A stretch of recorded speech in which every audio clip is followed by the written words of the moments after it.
La commission spéciale Uber poursuit ses auditions au Parlement bruxellois, journée très attendue aujourd'hui avec les auditions du ministre-président bruxellois Rudy Verwoerd et de l'ancien ministre de la Mobilité Pascal Smet. Pascal Smet a été entendu tout l'après-midi, son audition vient de se terminer. Il s'est défendu de toute collusion entre son cabinet et la société Uber dans le cadre de la réforme du plan taxi. On l'écoute. Les Bruxellois ont voulu Uber, hein? Beaucoup de Bruxellois, je suis même sûr que beaucoup de parlementaires ont pris Uber à l'époque, ou leurs fils, ou filles. Et beaucoup de parents m'ont dit, au moins on sait que nos enfants et nos filles arrivent à temps à la maison. Et en toute sécurité, il ne faut pas oublier que pour beaucoup de Bruxellois, mais aussi Bruxellois international, la présence de Uber était considérée comme quelque chose très positif, comme M. Westman l'a dit, très bon pour la ville.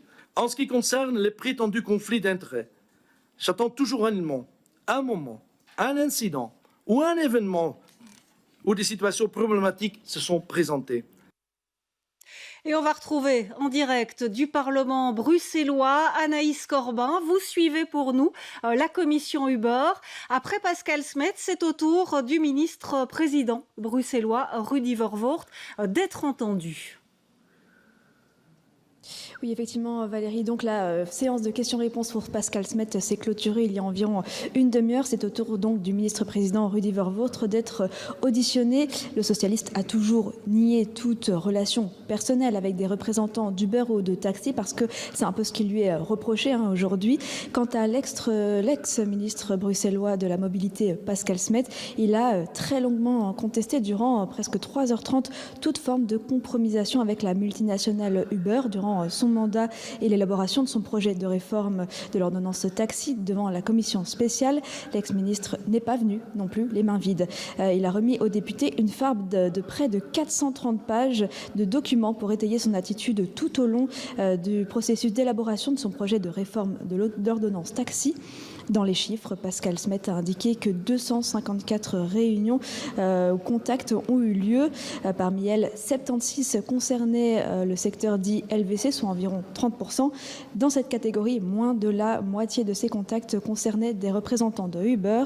Le ministre était selon lui-même présent à seulement 4 de ces rendez-vous. Les autres se sont faits au niveau du conseiller en personne et par téléphone. En revanche, 131 réunions ont eu lieu avec le secteur des taxis et le comité consultatif des taxis, soit plus de la moitié de l'ensemble des réunions. Donc il a présenté de manière transparente aux députés. Finalement, Pascal Smet a souligné que depuis le début de la législature, donc soit bien avant la révélation des Uber Files, lui et son cabinet tenaient à jour un registre de transparence sur ses contacts sans que la loi ne l'y oblige. Selon lui, il est pour le moment le seul à pratiquer de la sorte au gouvernement bruxellois. Je vous propose à ce propos d'écouter les réactions des députés à cette audition. Le problème qu'il y a, c'est le blocage de la réforme de Pascal Smet.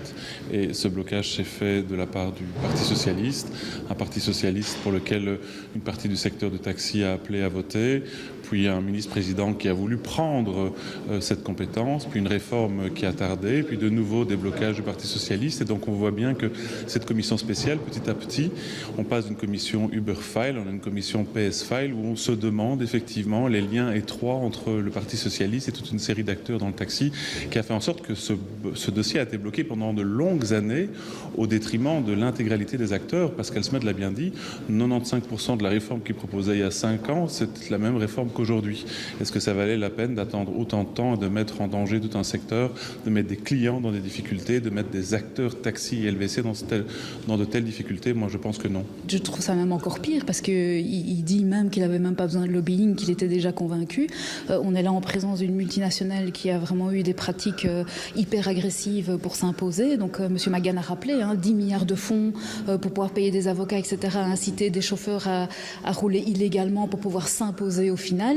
Donc il parle qu'il vaut mieux réglementer que d'interdire, mais on voit aujourd'hui que cette multinationale veut continuer à s'imposer dans le secteur pour pouvoir déréguler et se faire des profits. Et quand on a un ancien ministre de la Mobilité qui dit « j'avais même pas besoin de lobbying », nous on trouve ça très grave.